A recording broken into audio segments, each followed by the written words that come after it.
1998년 지리산에서 4명의 대학생이 한순간에 사라졌습니다. 26년 후 우연히 발견된 작은 상자 하나가 이 사건의 충격적인 진실을 밝혀냈습니다. 이것은 단순한 실종 사건이 아니었습니다. 1998년 6월 서울의 한 대학교에서 공부하던 4명의 젊은이들이 지리산으로 떠났습니다. 그리고 그들은 영영 돌아오지 못했습니다. 사건의 시작은 평범했습니다. 역사학과 3학년 김민수는 평소 우리나라 역사에 관심이 많았습니다. 어려서부터 박물관에 자주 가던 아이였죠. 대학에 와서도 늘 역사책을 들고 다녔습니다. 어느 날 민수는 도서관에서 낡은 책 한 권을 발견했습니다. 일제강점기 때 일본인들이 만든 조사보고서였습니다. 그 책에는 지리산 깊은 곳에 조선시대 유적이 있다는 내용이 적혀 있었습니다. 민수는 친구들에게 이 발견을 자랑했습니다. 사진을 좋아하는 박준호, 꼼꼼한 성격의 이은하, 그리고 산을 잘 아는 최진욱이었습니다. 4명은 모두 22살의 젊은 대학생들이었습니다. 준호는 늘 낡은 필름 카메라를 들고 다녔습니다. 1998년 당시에는 디지털 카메라가 아직 비쌌거든요. 그는 니콘이라는 회사에서 만든 필름 카메라를 아버지에게 선물 받았습니다. 이 카메라로 역사적인 순간을 찍고 싶어 했죠. 은하는 뭐든 기록하기를 좋아했습니다. 늘 공책과 펜을 가지고 다니며 중요한 일들을 적어 놓았습니다. 이번 여행도 빠짐없이 기록할 계획이었습니다. 진욱이는 어려서부터 산을 좋아했습니다. 아버지와 함께 자주 등산을 다녔던 덕분에 길 찾기에는 자신이 있었습니다. 나침반 보는 법도 잘 알았죠. 민수가 친구들에게 제안했습니다. 우리가 직접 가서 찾아보자. 정말 유적이 있는지 말이야. 하지만 담당 교수님은 반대했습니다. 너희들끼리 가기엔 너무 위험해. 그리고 허가도 받아야 하고 말이야. 그래도 4명은 포기하지 않았습니다. 1998년에는 지금처럼 휴대전화가 흔하지 않았습니다. 인터넷도 지금만큼 발달하지 않아서 정보를 얻기가 어려웠죠. 그래서 더욱 호기심이 컸습니다. 6월 어느 화요일 아침 4명은 서울역에서 만났습니다. 큰 배낭에는 3일치 먹을 것들을 챙겼습니다. 라면, 통조림, 물 같은 것들이었죠. 간단한 삽과 붓도 가져갔습니다. 혹시 뭔가 발견하면 조심스럽게 파내려고요. 준호는 특별히 작은 방수통을 하나 더 챙겼습니다. 혹시 비가 와서 중요한 것들이 젖으면 안 되니까요. 똑똑한 생각이었습니다. 기차를 타고 가는 동안 4명은 설렜습니다. 은하는 공책에 계획을 다시 한번 써놓았습니다. 첫날에는 텐트를 치고 둘째 날부터 본격적으로 찾아보고 셋째 날에 집으로 돌아오기로 했습니다. 기차와 버스를 2번 갈아탔습니다. 지리산에 도착했을 때는 오후 2시가 넘었습니다. 1998년에는 지금처럼 내비게이션이 없었습니다. 종이로 된 지도와 나침반에만 의존해야 했죠. 진욱이가 지도를 펼쳐놓고 말했습니다. 여기서 북쪽으로 약 3km 정도 가야 해. 민수가 고개를 끄덕였습니다. 사람들이 잘 가지 않는 길이니까 조심해서 가야겠어. 처음에는 다른 등산객들도 보였습니다. 하지만 점점 깊이 들어갈수록 사람이 없어졌습니다. 길도 점점 험해졌고요. 높은 나무들이 하늘을 가려서 어둑어둑했습니다. 3시간을 걸어서 드디어 목적지 근처에 도착했습니다. 작은 개울이 흐르는 평평한 땅을 발견했습니다. 텐트를 치기에 딱 좋은 곳이었죠. 여기서 하룻밤 자고 내일부터 본격적으로 찾아보자. 민수가 말했습니다. 4명은 텐트를 치고 저녁을 먹었습니다. 라면을 끓여 먹으며 내일에 대한 기대를 나누었습니다. 손전등을 켜놓고 앉아있으니 마치 모험 영화 속 주인공이 된 것 같았습니다. 하지만 이들은 몰랐습니다. 이 아름다운 산 속에 무서운 비밀이 숨어 있다는 것을요. 그리고 자신들이 위험한 상황에 빠져들고 있다는 것도 말입니다. 그날 밤 멀리서 이상한 소리가 들렸습니다. 기계가 돌아가는 소리 같았죠. 하지만 이런 깊은 산에서 무슨 기계 소리가 날까요? 4명은 이상하다고 생각했지만 그냥 넘어갔습니다. 이것이 그들이 보낸 마지막 평화로운 밤이었습니다. 다음날 아침 4명의 대학생들은 이상한 것을 발견했습니다. 텐트 주변에 사람의 발자국이 찍혀 있었던 것입니다.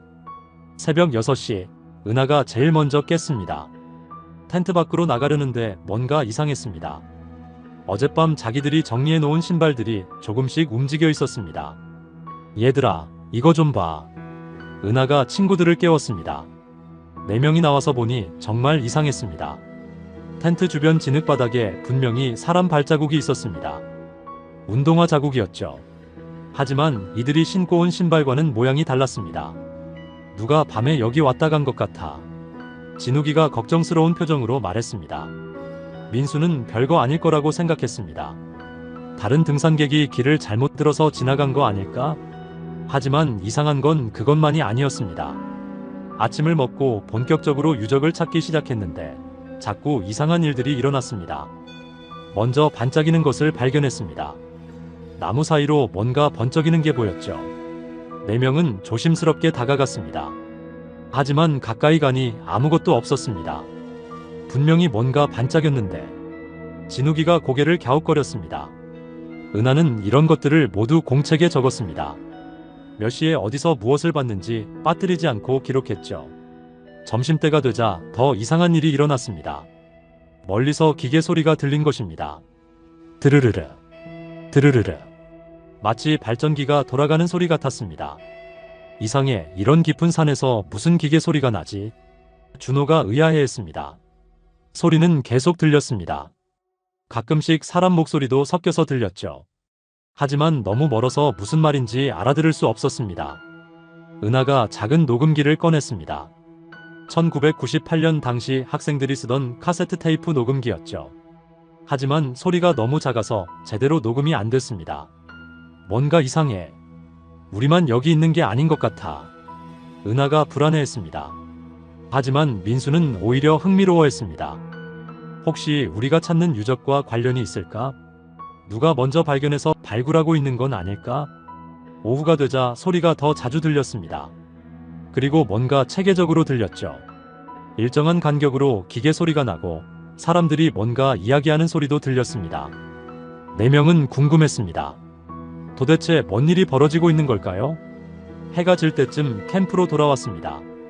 라면과 통조림으로 저녁을 먹으면서 오늘 있었던 일들에 대해 이야기했습니다. 내일은 소리가 나는 쪽으로 가볼까? 민수가 제안했습니다. 위험하지 않을까? 진욱이가 걱정했습니다. 우리는 그냥 대학생들이야.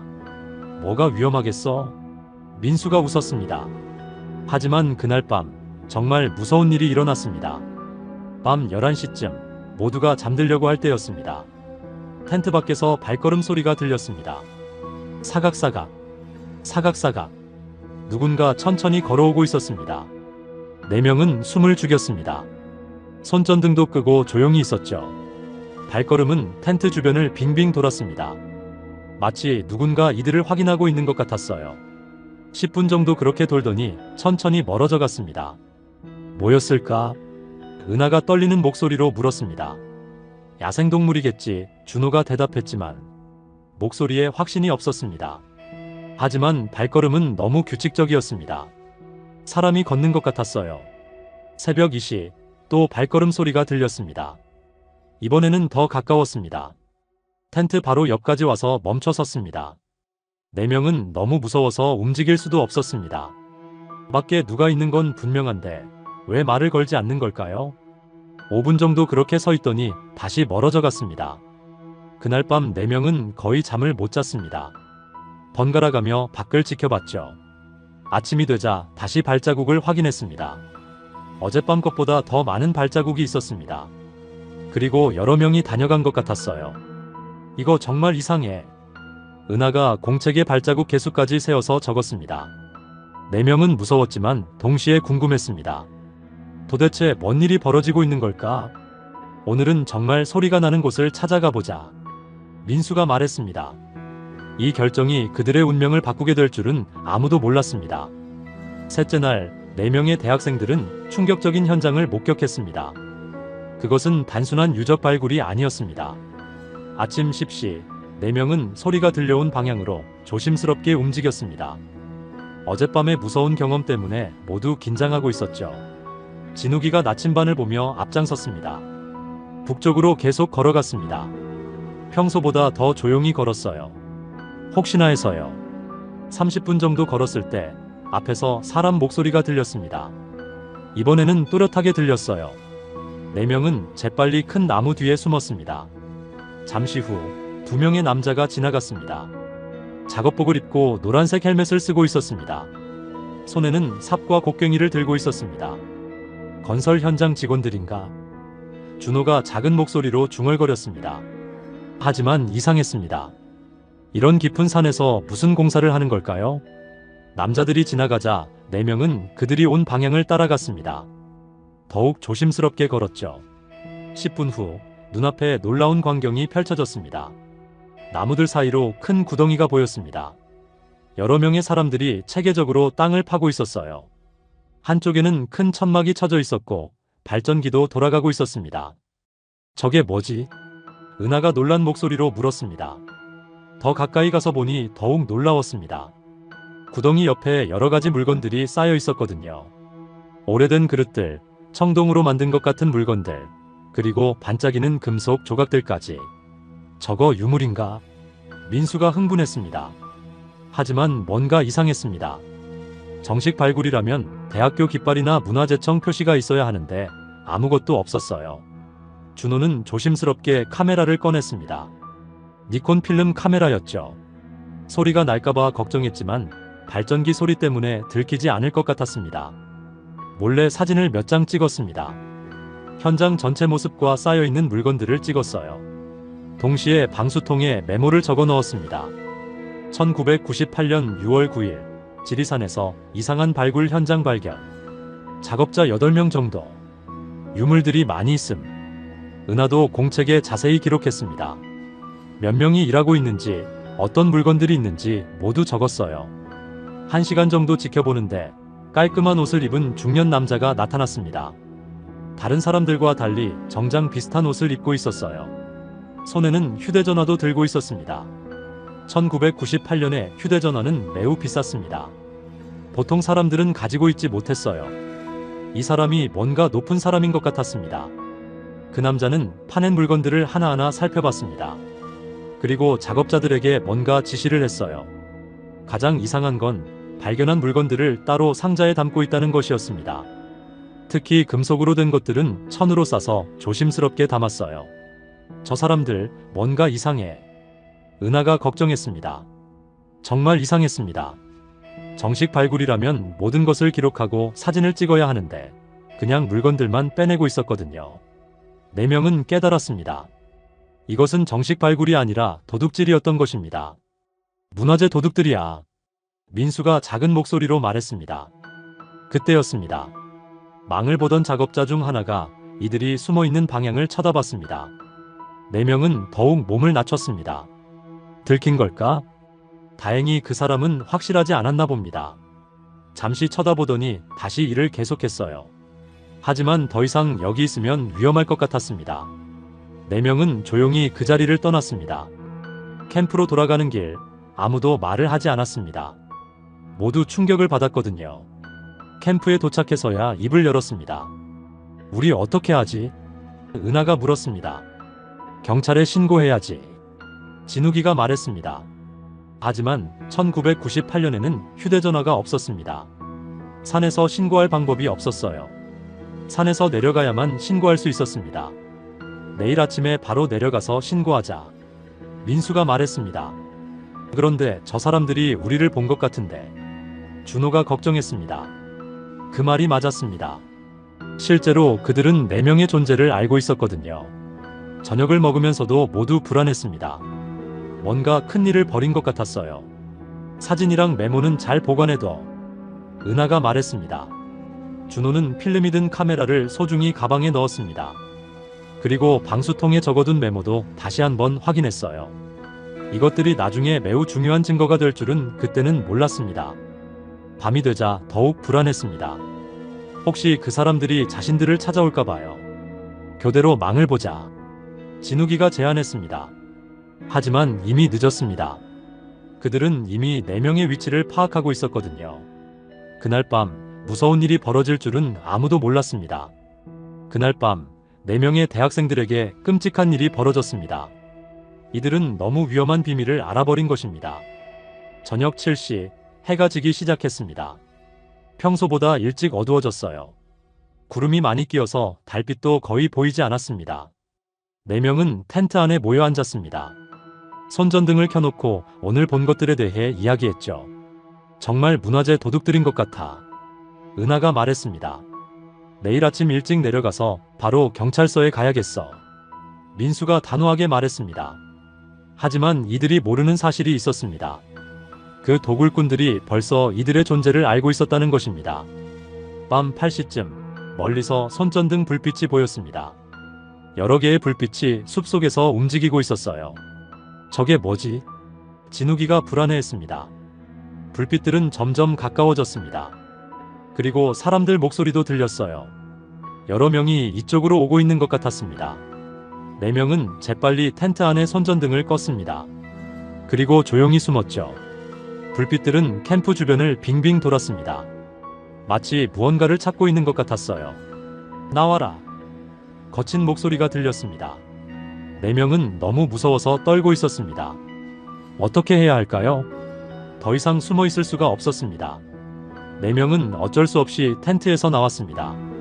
밖에는 5명의 남자들이 서 있었습니다. 모두 낮에 봤던 작업복을 입고 있었어요. 헬멧을 써서 얼굴이 잘 보이지 않았습니다. 그중 한 명이 리더인 것 같았습니다.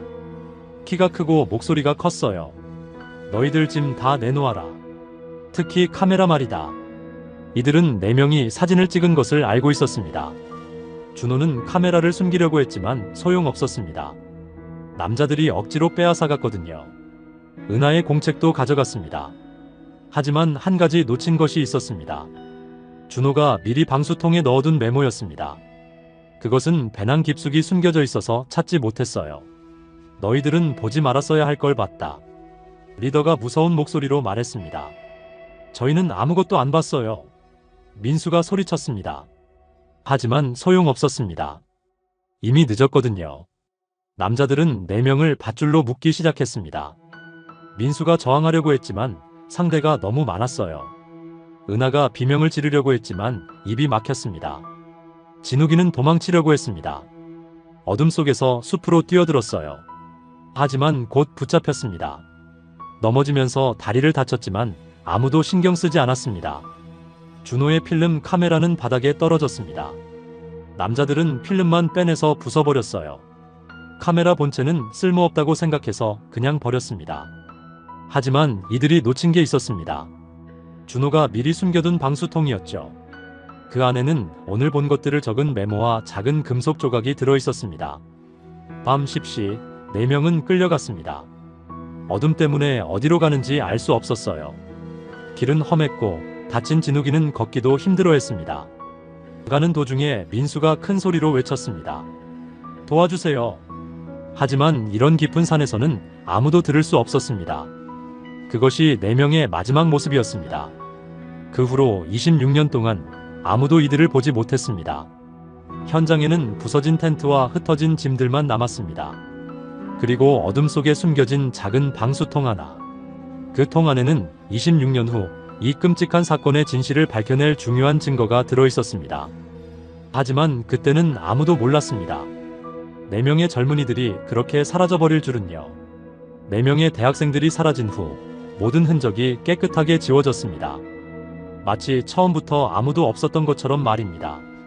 1998년 6월 10일 목요일, 사건이 일어난 다음 날이었습니다. 하지만 아직 아무도 이들의 실종을 몰랐어요. 원래 계획으로는 이날 오후에 집으로 돌아올 예정이었거든요. 그 사이 도굴꾼들은 바쁘게 움직였습니다. 새벽 5시부터 모든 증거를 없애기 시작했습니다. 부서진 텐트, 흩어진 짐들, 모든 것을 치웠어요. 심지어 캠프가 있던 자리에 흙까지 뒤섞어서 아무 흔적이 남지 않게 했습니다. 도굴 현장도 마찬가지였습니다. 하루 만에 모든 장비가 사라졌어요. 발전기, 천막, 삽들까지 모두 치웠습니다. 그리고 파놓았던 구덩이는 다시 흙으로 메웠습니다. 마치 아무 일도 없었던 것처럼 깨끗하게 정리했어요. 하지만 한 가지 놓친 것이 있었습니다. 준호가 숨겨둔 작은 방수통이었죠. 그것은 낙엽더미 아래에 깊숙이 파묻혀서 보이지 않았습니다. 6월 12일 토요일, 드디어 가족들이 걱정하기 시작했습니다. 제일 먼저 민수 어머니가 이상하다고 생각했어요. 아들이 약속을 어긴 적이 없었거든요. 항상 시간을 잘 지키는 아이였는데 연락이 없으니까 불안했습니다. 1998년에는 휴대전화가 흔하지 않았습니다. 학생들이 산에서 연락할 방법이 거의 없었어요. 그래서 처음에는 그러려니 했습니다. 하지만 이틀이나 늦어지니까 이상했습니다. 준호 아버지도 걱정했습니다. 얘가 카메라를 그렇게 아끼는데 필름 떨어뜨릴 일은 없을 텐데. 은하 어머니는 딸이 꼼꼼한 성격이라는 걸 알고 있었습니다. 은하가 계획을 바꿀 리는 없어. 분명 뭔가 일이 생겼어. 진욱이 형도 마찬가지였습니다. 동생이 산을 잘 안다고 생각했지만 그래도 연락이 없으니까 불안했어요. 6월 13일 일요일, 가족들이 경찰서에 실종 신고를 했습니다. 담당 경찰관은 처음에 별로 심각하게 생각하지 않았어요. 젊은 친구들이니까 길을 잃었거나 다쳤을 거예요. 곧 나타날 겁니다. 하지만 가족들은 그렇게 생각하지 않았습니다. 6월 14일 월요일부터 본격적인 수색이 시작됐습니다. 지리산 관리사무소에서 직원들이 나왔습니다. 지역 경찰서에서도 경찰관들이 왔고요. 자원봉사자들도 함께했습니다. 하지만 문제가 있었습니다. 4명이 정확히 어디로 갔는지 아무도 몰랐거든요. 지리산은 너무 넓었어요. 수색대는 주요 등산로부터 찾기 시작했습니다. 많은 사람들이 가는 길부터 살펴본 거죠. 하지만 4명이 간 곳은 사람들이 잘 가지 않는 곳이었습니다. 그래서 쉽게 찾을 수 없었어요. 게다가 며칠 전부터 비가 많이 왔습니다. 발자국이나 흔적들이 다 지워져 버렸어요. 6월 16일 수색 3일째 되는 날 처음으로 단서를 발견했습니다. 한 수색대원이 개울가에서 찢어진 천 조각을 찾았어요. 민수가 입고 있던 셔츠 조각이었습니다. 그로부터 500m 떨어진 곳에서는 준호의 운동화도 발견됐습니다. 하지만 이상했습니다. 물건들이 너무 멀리 떨어진 곳에 있었거든요. 마치 일부러 여기저기 뿌려놓은 것 같았어요. 경험 많은 수색대원도 이상하다고 했습니다. 보통은 이렇게 흩어져 있지 않거든요. 수색 범위가 점점 넓어졌습니다. 경상남도와 전라북도에 걸친 넓은 지역을 찾았어요. 헬리콥터도 동원했습니다. 하지만 나무가 너무 많아서 위에서는 잘 보이지 않았어요. 신문과 TV에서도 이 사건을 다뤘습니다. 대학생 4명 지리산에서 실종이라는 제목으로 나왔어요. 하지만 1998년에는 지금처럼 24시간 뉴스가 없었습니다. 그래서 관심이 오래가지 않았어요.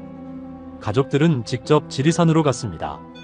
모든 가족이 일을 그만두고 아이들을 찾으러 갔어요. 민수 부모님, 준호 아버지, 은하 어머니, 진욱이 형까지 모두 절망적인 심정으로 산을 헤맸습니다. 2주가 지나자 수색이 점점 줄어들었습니다. 찾을 곳은 다 찾아봤는데 아무것도 없었거든요.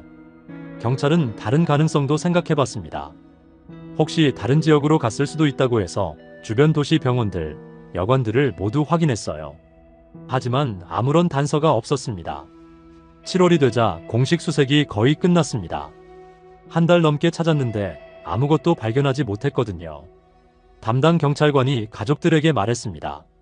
산에서 사고가 난 것 같습니다. 더 찾기는 어려울 것 같아요. 가족들은 포기할 수 없었습니다. 사설 탐정도 고용해봤어요. 하지만 전문가들도 못 찾은 것을 일반인이 찾기는 더 어려웠습니다. 1998년 말, 이 사건은 공식적으로 미제 사건이 되었습니다. 그렇게 1999년, 2000년이 지나갔습니다. 사람들의 관심은 점점 줄어들었어요. 하지만 가족들은 계속 기다렸습니다. 언젠가 돌아올 거라고 믿으면서요. 그리고 지리산 깊은 곳에는 여전히 작은 비밀이 숨어 있었습니다. 낙엽더미 속에 묻힌 방수통 하나.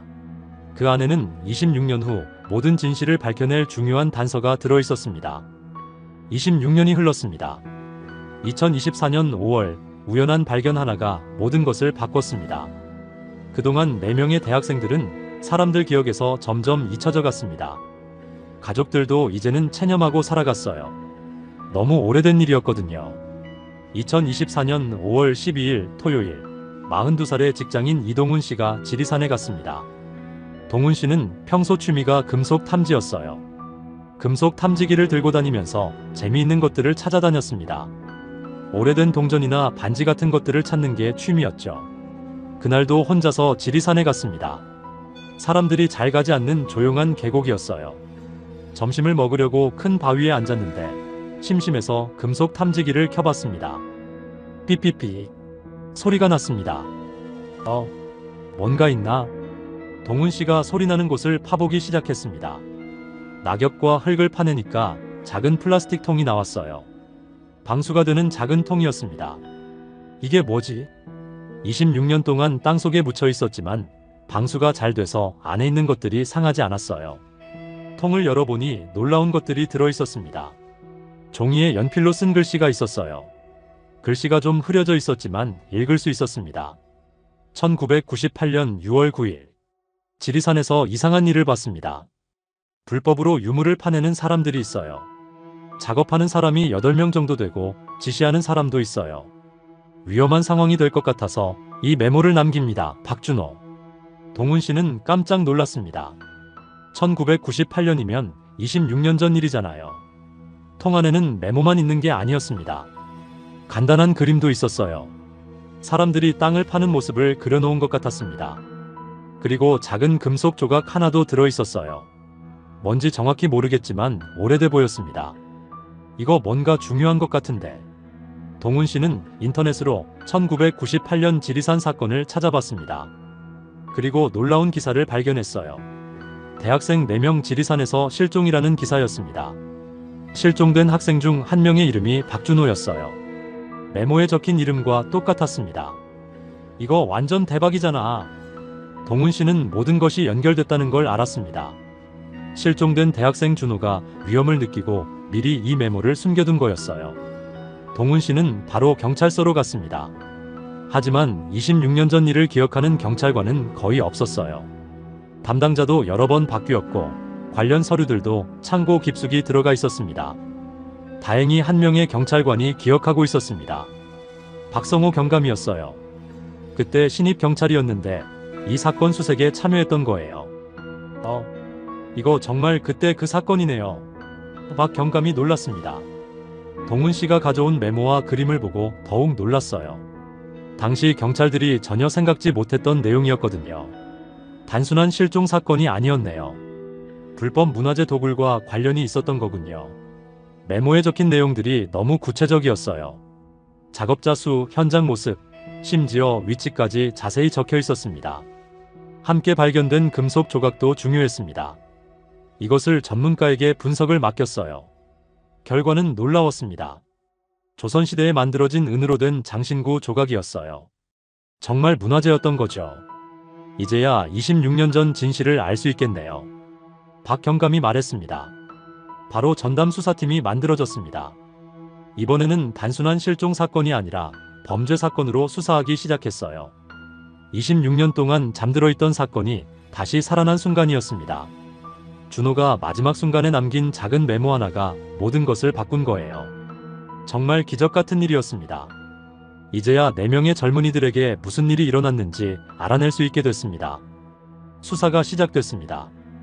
26년 만에 새로운 단서가 나온 거예요. 이번에는 진짜 진실을 찾을 수 있을 것 같았습니다. 2024년 6월 전담 수사팀이 본격적으로 일하기 시작했습니다.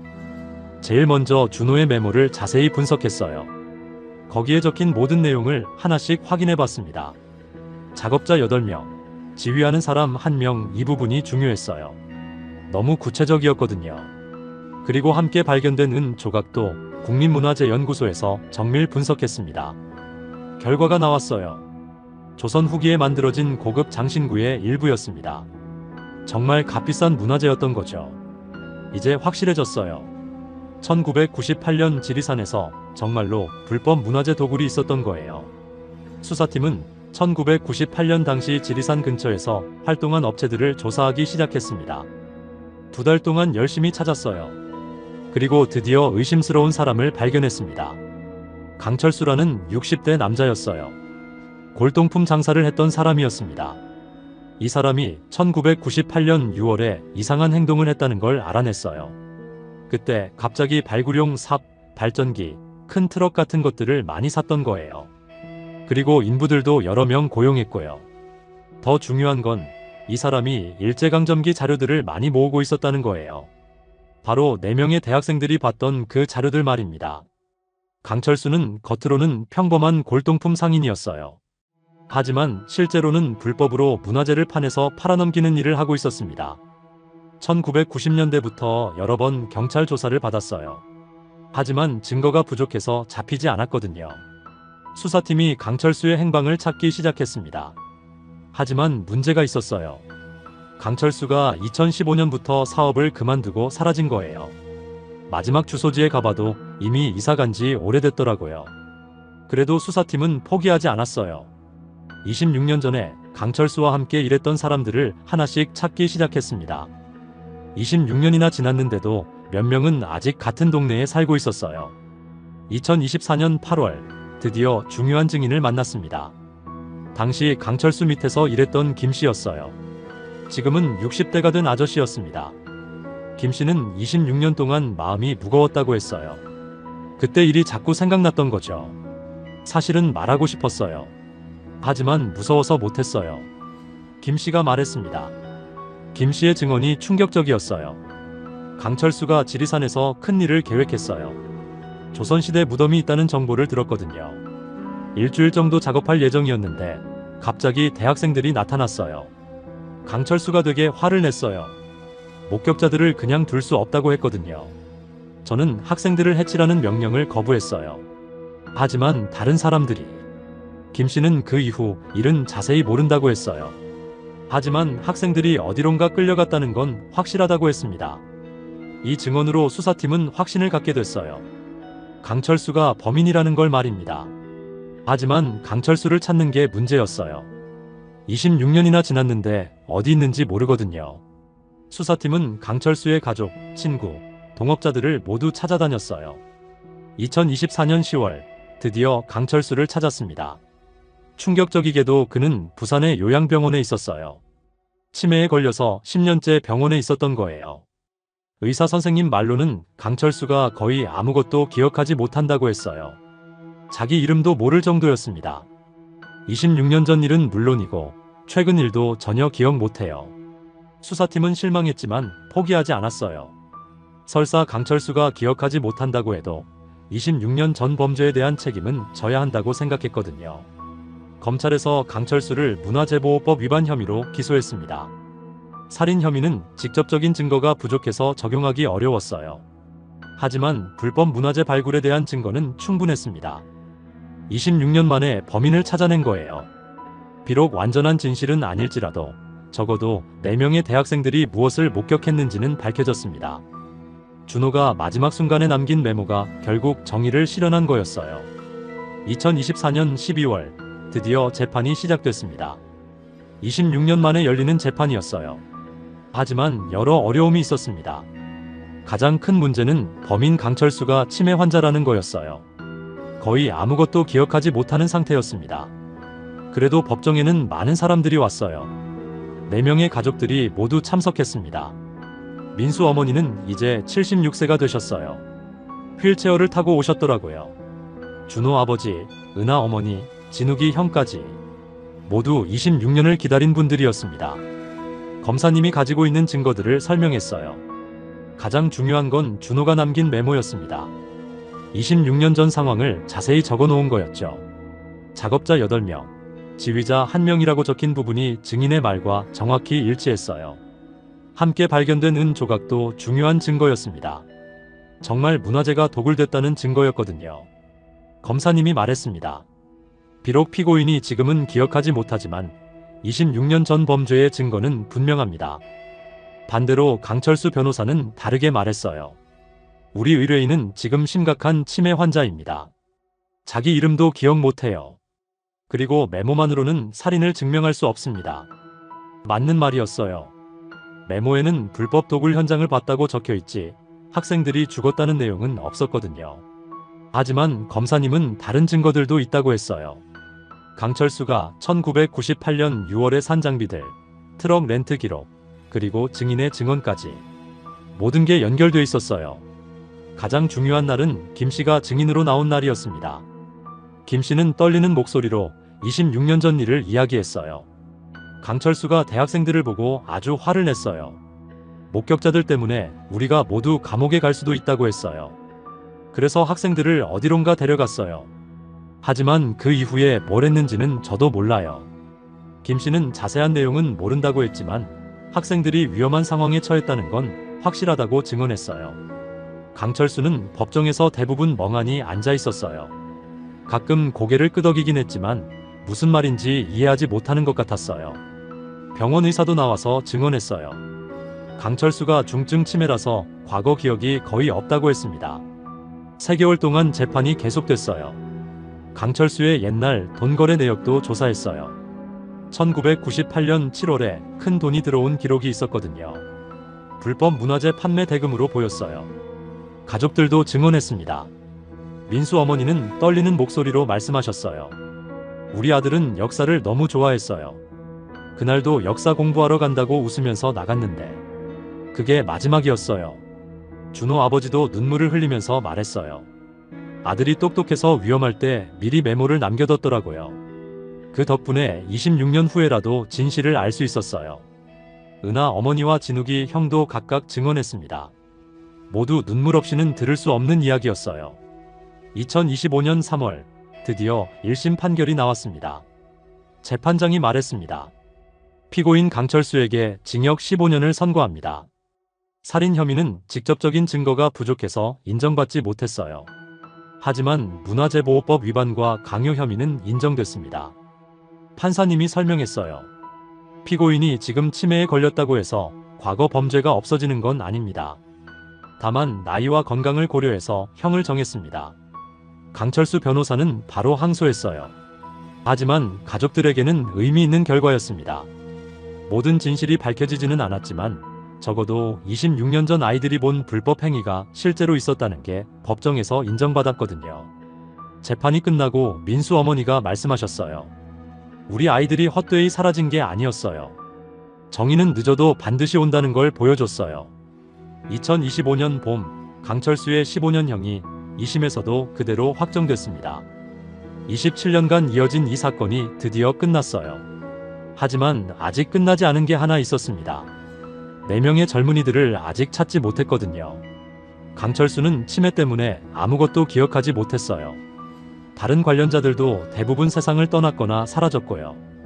경찰과 소방서에서 여러 번 수색했지만 찾을 수 없었습니다. 27년이라는 시간이 너무 길었어요. 2025년 6월 4명이 사라진 지 정확히 27년이 되는 날이었습니다. 가족들이 특별한 결정을 내렸어요. 지리산에 추모비를 세우기로 한 거예요. 비록 아이들을 찾지는 못했지만 그들을 기억하고 추모할 곳이 필요했거든요. 추모비를 세운 곳은 동훈 씨가 방수통을 발견한 그 계곡이었어요. 4명이 마지막으로 캠프를 쳤던 곳 근처였죠. 아름다운 곳이었어요. 맑은 물이 흐르고 새소리가 들리는 평화로운 계곡이었습니다. 추모비에 새겨진 글귀는 이랬어요. 진실은 시간이 지나도 사라지지 않습니다. 1998년 6월 8일 10일 김민수, 박준호, 이은하, 최진욱을 기리며 추모비 제막식에는 정말 많은 사람들이 왔어요. 가족들은 물론이고 수사에 참여한 경찰관들, 동훈 씨, 그리고 이 사건에 관심을 가진 시민들까지 모두가 4명의 젊은 탐험가들을 추모했습니다. 민수 어머니가 추모사를 읽으셨어요. 우리 아이들은 젊은 나이에 떠났지만 그들이 남긴 용기와 똑똑함이 27년 후에도 진실을 밝혀냈습니다. 특히 준호가 위험한 순간에도 차분하게 메모를 남긴 덕분에 오늘이 있을 수 있었어요. 이 사건은 우리 사회에 많은 교훈을 줬습니다. 문화재를 보호하는 게 얼마나 중요한지 사람들이 다시 생각하게 됐어요. 관련 법도 더 강해졌고요. 특히 젊은 사람들에게 큰 영향을 줬어요. 준호가 보여준 침착함과 예비 계획의 중요성을 배웠거든요. 위험한 상황에서도 차분하게 증거를 남긴 그의 판단력이 27년 후 진실을 밝혀낸 거예요. 대학교에서는 4명을 기리는 장학금을 만들었어요. 역사학과와 고고학과 학생들 중에서 신중하고 책임감 있는 학생들에게 주는 장학금이에요. 신중한 탐구 장학금이라고 이름을 지었습니다. 언론에서도 이 사건 덕분에 오래된 미해결 사건들에 다시 관심을 갖게 됐어요. 작은 증거라도 소중하게 보관하고 분석하는 게 얼마나 중요한지 알게 된 거죠. 과학이 발달해서 예전에는 분석할 수 없었던 것들도 이제는 분석할 수 있어요. 가장 중요한 교훈은 이거였어요. 진실은 시간이 지나도 완전히 사라지지 않는다는 거요. 준호의 작은 메모 하나가 27년 후 우연히 발견돼서 모든 걸 바꾼 것처럼 정의는 늦을 수는 있어도 반드시 온다는 희망을 줬어요. 매년 6월이 되면 추모비 앞에서 추모제를 열어요. 가족들뿐만 아니라 이 사건을 기억하는 많은 사람들이 와서 꽃을 놓고 묵념을 해요. 지리산의 맑은 바람 속에서 4명의 젊은 영혼들을 기억하는 거죠. 지금도 경찰은 완전히 포기하지 않았어요. 새로운 기술이 나올 때마다, 새로운 단서가 나올 때마다 다시 찾아봐요. 언젠가는 4명을 가족의 품으로 돌려보내겠다는 마음을 갖고 있어요. 강철수는 요양병원에서 여전히 과거를 기억하지 못한 채 지내고 있어요. 하지만 진실의 일부는 이미 세상에 나왔어요. 4명의 젊은 탐험가들이 마지막 순간까지 보여준 똑똑함과 용기가 결국 이긴 거예요. 김민수, 박준호, 이은하, 최진욱. 이들의 이름은 이제 단순한 실종자가 아니에요. 진실을 위해 희생된 젊은 영웅들로 기억되고 있어요. 특히 준호의 마지막 순간, 판단력은 많은 사람들에게 깊은 감동을 주고 있어요. 1998년 6월, 지리산에서 시작된 이들의 마지막 모험은 이렇게 영원한 기억 속에서 계속되고 있어요. 진실은 정말로 시간이 지나도 사라지지 않았어요. 모든 진실이 밝혀지지는 않았지만 그들이 남긴 작은 기록이 27년 후 정의를 실현했어요. 이것이 바로 똑똑함과 용기의 힘이에요. 27년간 이어진 지리산 대학생 실종 사건의 이야기를 여기서 마칩니다. 시청해주신 여러분께 감사드려요. 그리고 4명의 젊은 영혼들이 편히 쉴 수 있기를 바라요. 이 이야기가 더 많은 사람들에게 전해질 수 있도록 구독과 좋아요 부탁드려요. 감사합니다. 1987년 5월 3일, 그날은 어린이날 연휴였습니다. 대구 달서구에 살던 김영희 씨 29세는 3살배기 아들 민수와 함께 동성로 근처 작은 놀이공원에 나들이를 나왔습니다.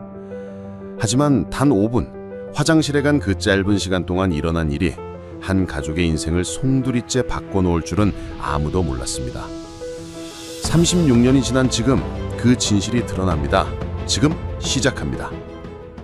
1987년 대한민국은 6월 항쟁을 앞두고 사회 전체가 변화의 바람 속에 있었습니다. 전두환 정권의 마지막 해였고 사람들은 새로운 희망을 품고 있었습니다. 하지만 여전히 가난한 서민들에게 일상은 팍팍했습니다. 김영희 씨는 남편 박철수 씨와 함께 대구에서 작은 구멍가게를 운영하고 있었습니다. 넉넉하지 않은 살림이었지만 3살배기 아들 민수가 있어 행복했습니다. 민수는 또래보다 말도 빠르고 총명한 아이였습니다. 그날 오후 2시경 영희 씨는 민수의 손을 잡고 놀이공원에 들어섰습니다. 1987년 당시 놀이공원은 지금처럼 큰 규모가 아니었습니다. 회전목마, 범퍼카, 작은 관람차가 전부인 소박한 곳이었습니다. 하지만 3살배기 민수에게는 온 세상이 신기하기만 했습니다. 엄마, 저거 타고 싶어요! 민수가 회전목마를 가리키며 눈을 반짝였습니다. 영희 씨는 웃으며 아들을 안고 목마에 태워주었습니다. 민수는 목마 위에서 연신 웃음을 터뜨렸습니다. 30분 정도 놀고 난 후 영희 씨는 갑작스럽게 화장실에 가고 싶어졌습니다. 하지만 당시에는 지금처럼 남녀 공용 화장실이나 가족 화장실이 없었습니다. 어쩔 수 없이 민수를 벤치에 앉혀두고 화장실로 향했습니다. 민수야, 엄마 화장실 다녀올게. 여기 앉아서 기다려. 절대 일어나면 안 돼. 영희 씨는 걱정스러운 마음에 몇 번이나 당부했습니다. 민수는 고개를 끄덕이며 네 엄마 하고 대답했습니다. 화장실은 놀이기구에서 불과 50m 떨어진 곳이었습니다. 영희 씨는 최대한 빨리 볼일을 마치고 나왔습니다. 채 5분도 걸리지 않았습니다. 하지만 벤치로 돌아온 영희 씨가 본 것은 텅 빈 벤치뿐이었습니다. 민수야! 민수야! 영희 씨는 당황하며 주변을 둘러봤습니다. 혹시 다른 놀이기구 쪽으로 갔나 싶어 회전목마, 범퍼카 주변을 모두 찾아봤습니다.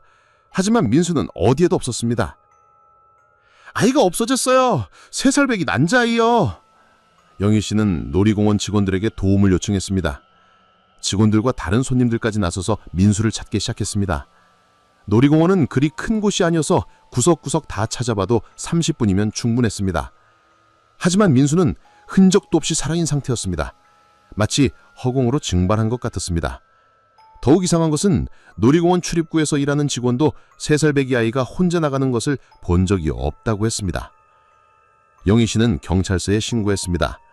하지만 1987년 당시 경찰의 수사 능력은 지금과 비교할 수 없을 정도로 제한적이었습니다. CCTV도 없었고 통신 기술도 발달하지 않았습니다. 오직 목격자 증언과 발로 뛰는 수사에만 의존해야 했습니다. 경찰이 도착해서 조사를 시작했을 때는 이미 사건 발생 후 2시간이 지난 후였습니다. 놀이공원에 있던 사람들 대부분이 집으로 돌아간 상태였습니다. 경찰은 남아있는 몇 명의 목격자들에게 물어봤지만 특별한 단서를 찾을 수 없었습니다. 그런데 한 목격자가 중요한 증언을 했습니다. 놀이공원 매점에서 일하던 아주머니였습니다. 그 시간에 중년 남자가 아이 손을 잡고 나가는 걸 봤어요. 아이가 울면서 엄마를 찾는 것 같았는데 아빠가 데리고 가는 줄 알았어요. 매점 아주머니의 증언은 사건의 성격을 완전히 바꿔놓았습니다. 단순한 미아 사건이 아니라 납치 사건일 가능성이 높아진 것입니다. 하지만 1987년 당시 수사 기법으로는 한계가 많았습니다. 그 남자가 어떻게 생겼는지 기억나세요? 경찰관이 물었습니다. 40대 정도로 보였고 키는 보통이었어요. 모자를 눌러 쓰고 있어서 얼굴은 잘 안 보였고요. 매점 아주머니의 기억도 흐릿했습니다. 경찰은 놀이공원 주변을 샅샅이 뒤졌습니다. 혹시 아이가 숨어 있거나 다쳤을 가능성도 있었기 때문입니다. 하지만 민수의 흔적은 전혀 찾을 수 없었습니다. 마치 지구상에서 사라진 것 같았습니다. 남편 박철수 씨도 직장에서 급히 달려왔습니다. 그는 아내를 원망하기보다는 함께 아들을 찾는 데 집중했습니다. 우리 민수가 어디 있을까요? 혼자서 무서워하고 있을 텐데. 철수 씨의 목소리는 떨리고 있었습니다. 그날 밤부터 본격적인 수색 작전이 시작되었습니다. 경찰은 물론이고 동네 사람들까지 나섰습니다. 1987년 당시만 해도 동네 공동체 의식이 강했기 때문에 모든 사람들이 민수 찾기에 동참했습니다. 수색은 사흘 동안 계속되었습니다. 대구 시내 전체를 뒤졌지만 민수는 발견되지 않았습니다. 경찰은 인근 도시까지 수색 범위를 넓혔습니다. 부산, 포항, 안동까지 수배 전단을 돌렸습니다. 영희 씨는 잠을 이루지 못했습니다. 민수가 밥은 먹었을지, 무서워하지는 않을지, 엄마를 찾고 있을지 온갖 생각이 머릿속을 맴돌았습니다. 제발 우리 민수만 무사히 돌려주세요. 영희 씨는 하루에도 수십 번씩 기도했습니다. 일주일이 지나도 아무런 단서가 나오지 않았습니다. 경찰은 여러 가지 가능성을 검토했습니다. 첫 번째는 인신매매였습니다.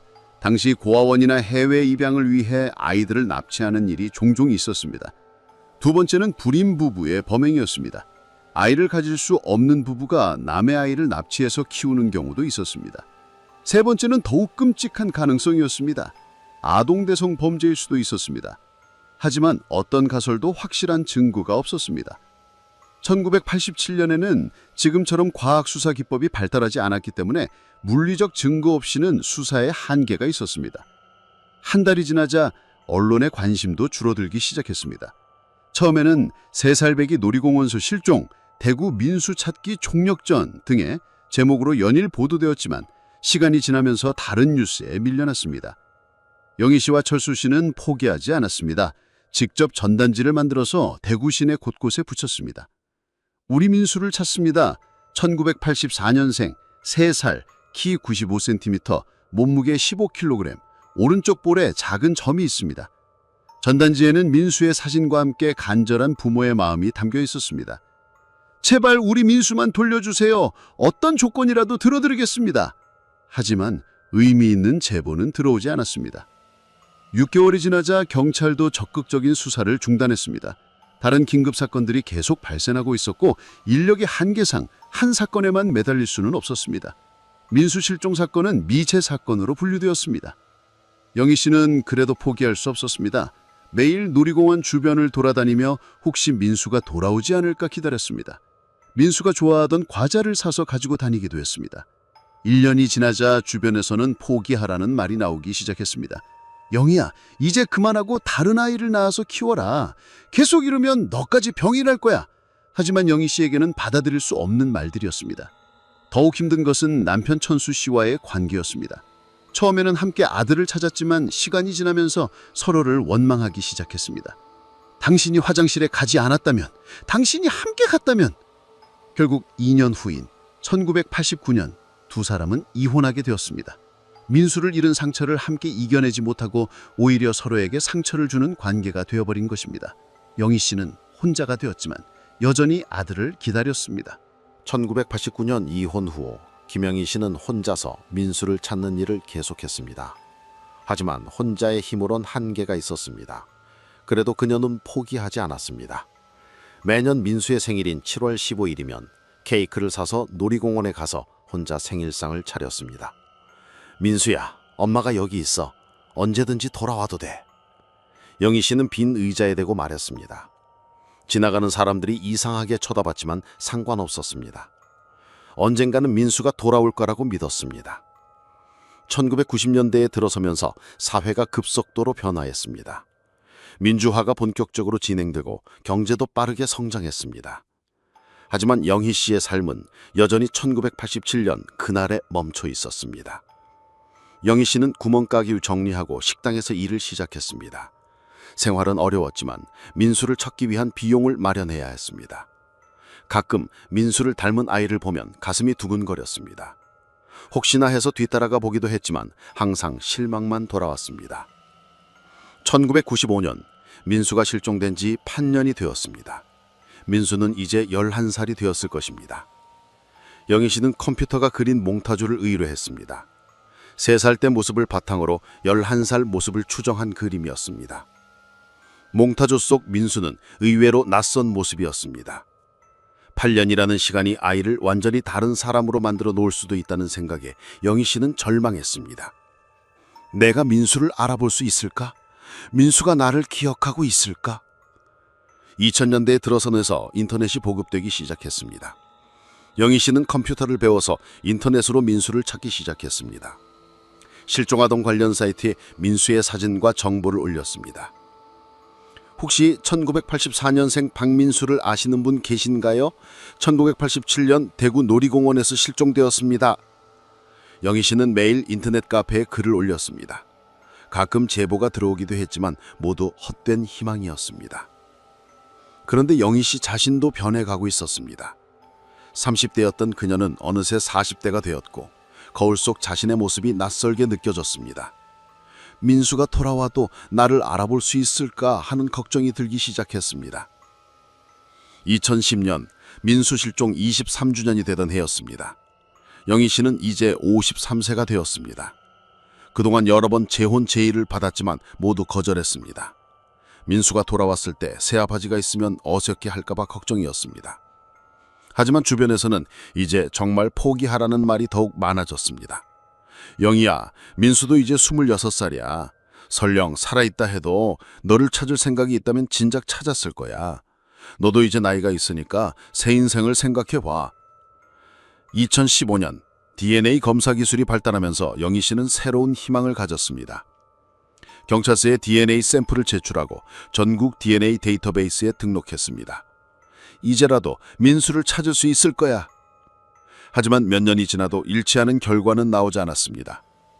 영희 씨는 점점 지쳐갔습니다. 30년 가까이 아들을 찾아 헤맸지만 아무런 성과가 없었습니다. 이제 정말 포기해야 하는 건 아닌가 하는 생각이 들었습니다. 2020년 코로나19가 전 세계를 강타했습니다.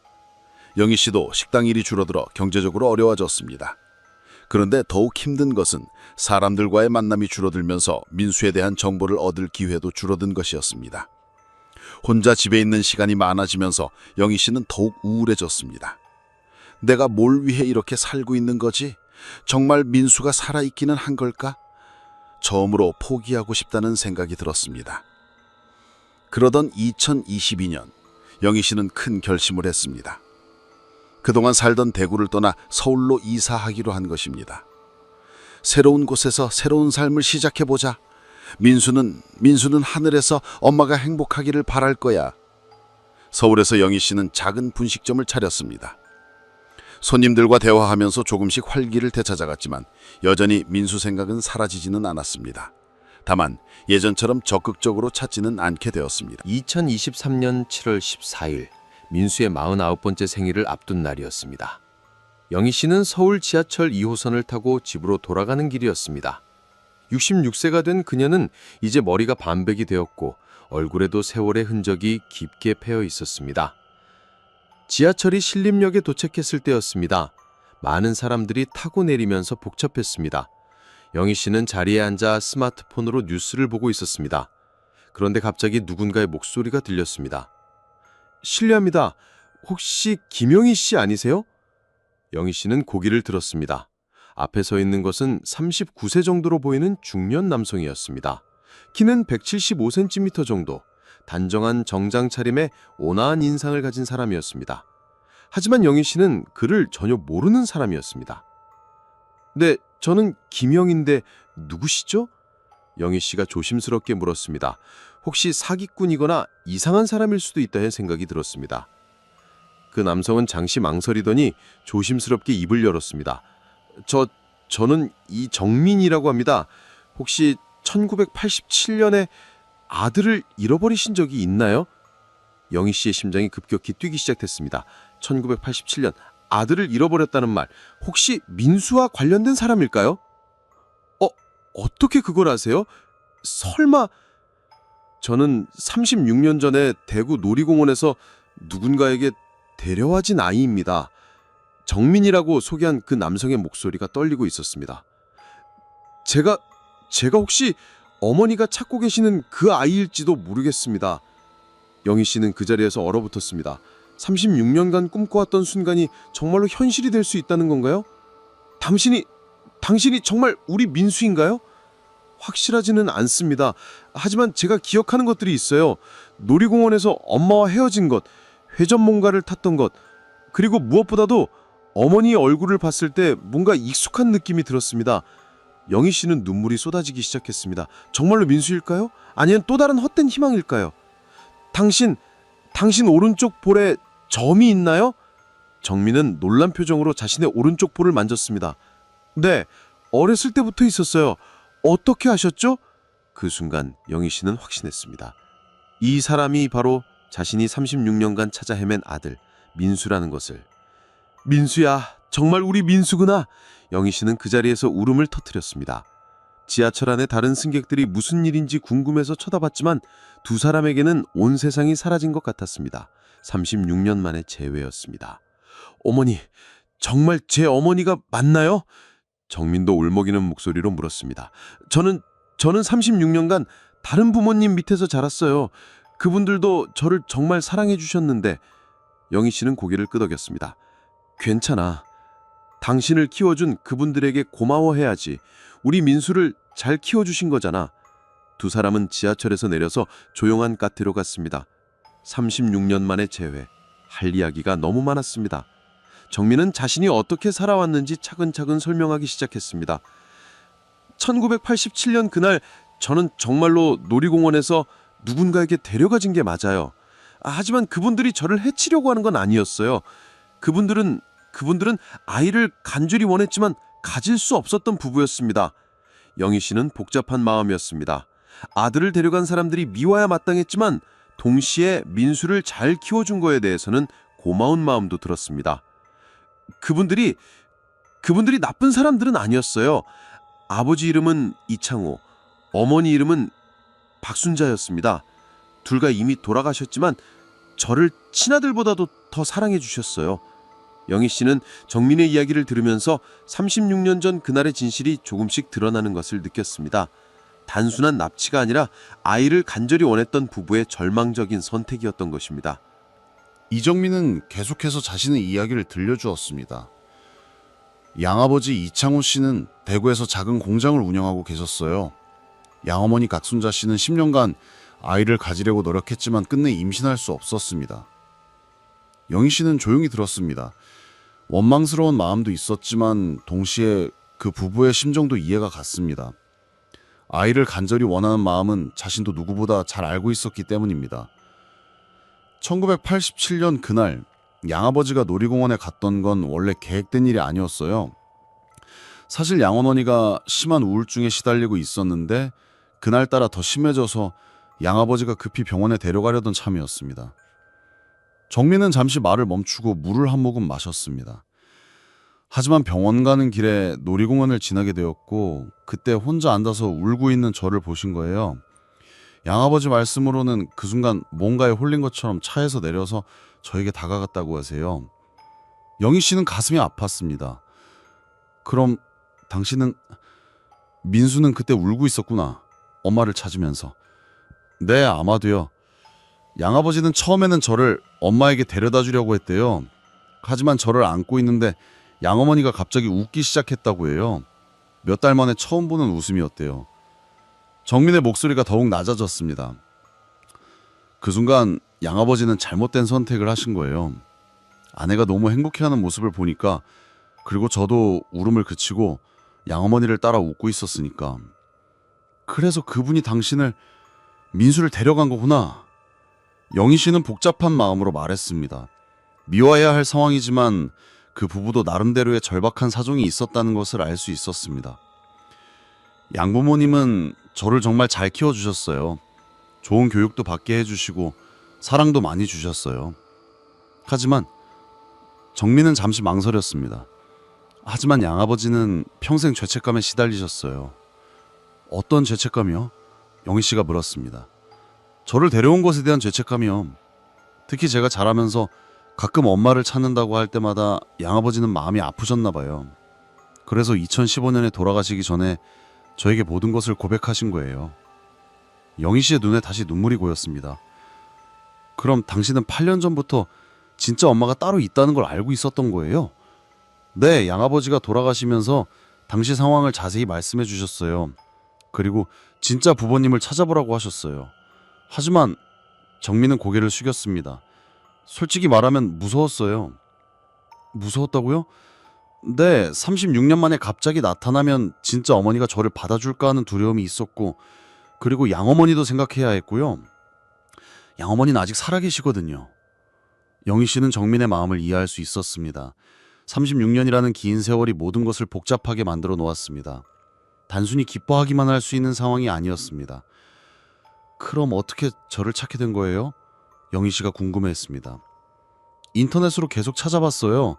그리고 작년에 우연히 어머니가 올리신 글을 보게 됐어요. 실종아동 관련 카페에 올리신 글이었는데 사진과 특징들이 제가 기억하는 것과 일치했어요. 영희 씨는 놀랐습니다. 작년까지도 자신이 인터넷에 글을 올리고 있었다는 것을 기억하고 있었습니다. 그럼 왜 그때 연락하지 않았어요? 용기가 나지 않았어요. 몇 번이나 전화를 걸려고 했지만, 그리고 어머니를 직접 만나보고 싶었어요. 혹시 다른 사람일 수도 있었으니까요. 정민은 계속 설명했습니다. 그래서 어머니가 서울로 이사 오신 걸 알고 가끔 분식점 근처를 지나다니면서 모습을 봤어요. 하지만 직접 다가갈 용기는 없었고요. 그럼 오늘은 어쩌다가, 오늘이 제 생일이잖아요. 39번째 생일. 더 이상 미룰 수 없을 것 같아서 그래서 용기 내서 말을 걸게 된 거예요. 영희 씨는 감격스러웠습니다. 민수가, 아니, 이제는 정민이라고 불러야 하는 아들이 스스로 자신을 찾아온 것입니다. 민수야, 아니, 정민아, 정말 고마워. 엄마를 찾아줘서. 어머니, 저를 뭐라고 부르시겠어요? 민수, 정민? 정민이 조심스럽게 물었습니다. 영희 씨는 잠시 생각했습니다. 36년 동안 민수라는 이름으로 기억하고 그리워했지만 이제 그는 이정민이라는 이름으로 36년을 살아온 다른 사람이었습니다. 당신이 편한 이름으로 불러도 괜찮아요. 그럼 정민이라고 불러주세요. 저에겐 그 이름이 더 익숙해요. 그날부터 영희 씨와 정민의 새로운 관계가 시작되었습니다. 하지만 36년의 공백을 메우는 것은 쉽지 않았습니다. 처음에는 어색함이 컸습니다. 영희 씨에게 정민은 여전히 3살배기 민수였지만 정민에게 영희 씨는 낯선 사람이었습니다. 정민은 조심스럽게 자신의 가족을 영희 씨에게 소개했습니다. 저에게는 아내 수연이와 아들 하나가 있어요. 아들 이름은 민준이고 올해 5살이에요. 영희 씨는 갑자기 손자가 생겼다는 사실에 놀랐습니다. 손자가 있구나. 꼭 한번 보고 싶어. 그리고 정민은 더욱 조심스러워했습니다. 양어머니도 아직 살아계세요. 올해 82세이신데 요양원에 계셔요. 치매가 오셨지만 저에 대한 기억은 아직 또렷하세요. 영희 씨는 복잡한 마음이었습니다. 자신의 아들을 36년간 키워준 그 여성을 만나봐야 할까요? 고마운 마음과 동시에 원망스러운 마음도 있었습니다. 어머니, 양어머니를 만나보시겠어요? 정민이 조심스럽게 물었습니다. 영희 씨는 며칠간 고민한 끝에 양어머니를 만나보기로 했습니다. 2023년 8월 수원의 한 요양원에서 두 어머니가 만났습니다. 박순자 할머니는 치매가 있었지만 정민을 보면 여전히 환한 미소를 지었습니다. 우리 정민이 왔네. 어디 갔다 이제 와? 영희 씨를 보는 순자 할머니의 눈에는 미안함이 가득했습니다. 치매가 있어도 자신이 한 일에 대한 죄책감은 남아있는 것 같았습니다. 미안해요. 정말 미안해요. 순자 할머니가 영희 씨의 손을 잡고 말했습니다. 우리가 나쁜 짓을 했어요. 영희 씨는 예상과 달리 화가 나지 않았습니다. 오히려 이 할머니가 불쌍해 보였습니다. 괜찮아요. 정민이를 잘 키워주셔서 고마워요. 정민이가 효자예요. 정말 착한 아이로 키웠어요. 순자 할머니의 눈에 눈물이 고였습니다. 그 순간 영희 씨는 깨달았습니다. 이 할머니도 자신만큼이나 정민을 사랑했다는 것을. 비록 잘못된 방법으로 시작되었지만 36년간의 사랑은 진짜였다는 것을. 정민은 두 어머니 사이에서 힘들어했습니다. 양쪽 모두를 사랑하고 싶었지만 어떻게 해야 할지 몰랐습니다. 저는 두 분 다 어머니로 모시고 싶어요. 영희 씨가 먼저 답했습니다. 당연하지.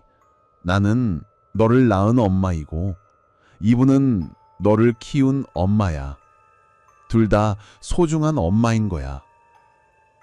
그날부터 정민은 두 어머니를 모시게 되었습니다. 주말에는 영희 씨를 찾아뵙고 평일에는 요양원의 순자 할머니를 찾아뵙습니다. 쉽지 않은 일이었지만 정민은 기꺼이 감당했습니다. 영희 씨는 손자 민준이를 처음 만났을 때 눈물을 흘렸습니다. 민준이는 정민을 닮아서 어릴 적 민수와 비슷했습니다. 할머니가 할머니야. 할머니가 아빠를 36년간 찾아 헤맸단다. 민준이는 처음에는 낯설었지만 금세 영희 씨와 친해졌습니다. 할머니, 아빠가 어렸을 때 어떤 모습이었어요? 영희 씨는 36년 전 3살배기 민수의 이야기를 들려주었습니다. 회전목마를 타며 웃는 모습, 과자를 좋아하던 모습, 비록 짧은 기억이었지만 소중한 추억들이었습니다. 정민의 아내 수연이도 영희 씨를 따뜻하게 맞아주었습니다. 어머니, 정말 고생 많으셨어요. 이제는 저희가 효도하겠어요. 2024년 영희 씨는 67세가 되었습니다. 37년 만에 찾은 아들, 새로 생긴 며느리와 손자와 함께 늦은 가정의 행복을 느끼고 있었습니다. 분식점도 정민이 도와줘서 더 잘 되기 시작했습니다. 민수야, 아니 정민아, 엄마가 36년간 너를 찾아 헤맨 게 헛되지 않았구나. 영희 씨는 아들의 손을 잡으며 말했습니다. 어머니, 저도 행복해요. 진짜 어머니를 만나게 되어서. 그리고 양어머니도 어머니를 만나서 마음의 짐을 덜었다고 하세요.